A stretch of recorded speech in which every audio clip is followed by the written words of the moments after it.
Alright, today we're going to take a look at the Sightmark Wraith HD Digital Night Vision Scope. Now, I'll go over a few of the features of it, and then I will insert some footage because I know that's what you want to see, is some footage of it in the dark, at work, and in the daylight, and you can see how it performs in both. But we'll go over a few of the features first, and then I'll go over the rest of the features afterwards. So to start with, it includes the scope, of course, and the IR illuminator. The scope uses 4 AA batteries, and the IR illuminator uses 2 CR123As. And I'm going to be really honest with you, the IR illuminator really likes to eat those batteries. It goes through a lot if you leave it on for extended periods of time. I usually use rechargeable in both just to save a little bit of money, but one of the best things about the scope is the scope itself you can plug in with a micro USB and run it off a power pack. So I just zip tie a power pack on the side of the rifle, and it'll last basically all night on a decent sized power pack. So I've had real good luck with that. But I'll go ahead and insert this footage now.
Now this has several different reticle options. I've got it on just like a chevron or triangle or something, but it's got several different options there for that, and it works pretty well.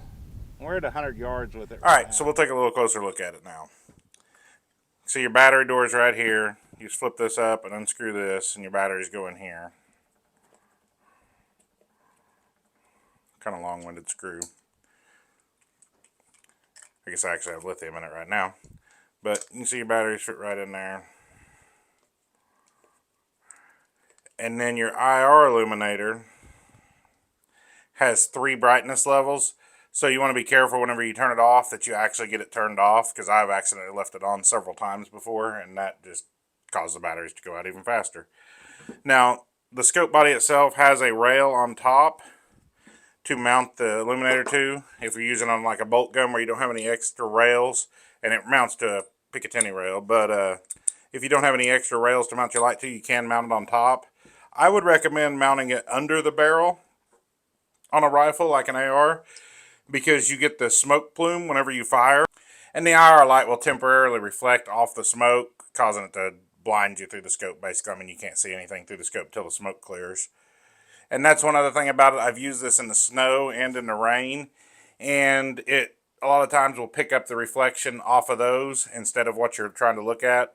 So that does cause you a few issues. It does come with a flip up cap, or flip down the way I have it set up. And then this rubber boot on the back is removable if you don't want that. You've got some adjustment here to get your eye relief right. And your menu settings are all right here. This thing's extremely easy to zero. It's got a reticle select setting. And if you just put it in a lead sled or something like that, shoot your one shot, hold your optic back where it is, go to the setting select, and it'll actually add a second reticle on the screen, and you can move it right up over to where the hole was, and you've got a 2-shot zero, no problem. Now, as far as magnification goes, this is a digital scope, so all your magnification is digital, and it's from 2 to 16 power. I typically only use it on about 2 power up to maybe 6 power. Anything over that, and the pixelation gets pretty bad.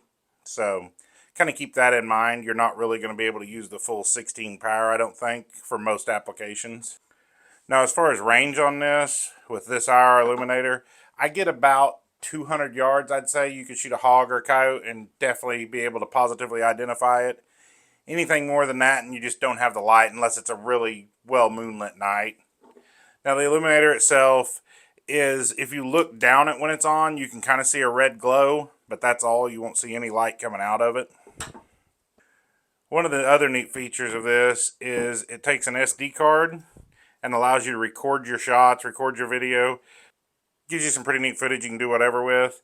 Now, I will say, when you do record this, you're going to have to put it probably onto a computer, because I've had some trouble just with a card reader on my iPhone being able to pull it up. It doesn't like the way, the format it records in.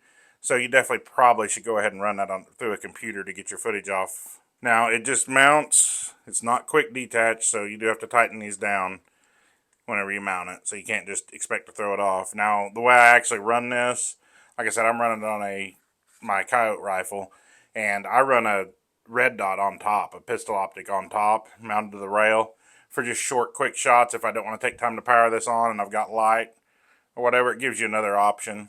As far as the weight on this unit, it's fairly heavy. Set it on here with the batteries in it. You're right at 2 pounds on that, and then add the light, you're at 2.4 pounds.